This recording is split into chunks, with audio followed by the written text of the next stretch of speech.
Support from central banks, PBOC and BOJ as well. Reassuring words from the BOJ, no?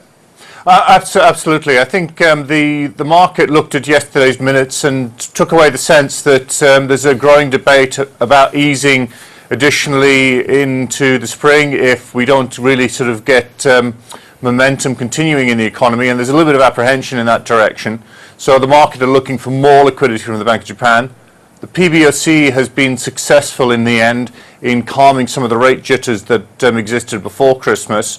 And I think in terms of the Fed, there's a sense that the taper will be slow, and that's why you've got this trend of both a gentle drift upwards in US yields, but also equities remaining buoyant as people look at the continued ongoing liquidity. Yeah. Last time we hit 3% on the 10-year, that spooked equity markets. Do you expect that to happen this time? I mean, we've already hit the 3%, of course, but how high are we going to go, and when will equity markets be spooked?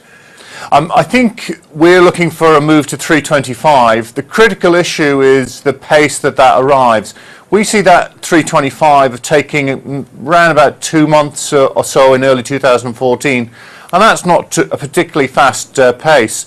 And I think if it's that kind of pace, then we could see this continued divergence in terms of price action.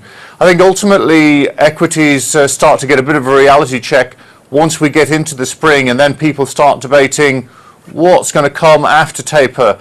And I think then you could see equities running into a bit more of a difficult phase in the US, certainly. We talked about Japan, but this progress towards 2%, how tough is it going to be given the weaker yen? Well, I think the difficult part is getting it from 1 to 2%, really. And if you look at what Kuroda has said, it's 2% on a sustainable basis. So it's not just hitting 2% and that's it. So I think we very much are of the view that the Bank of Japan will have to take extra action to try and ensure that it does meet the target on a sustainable view.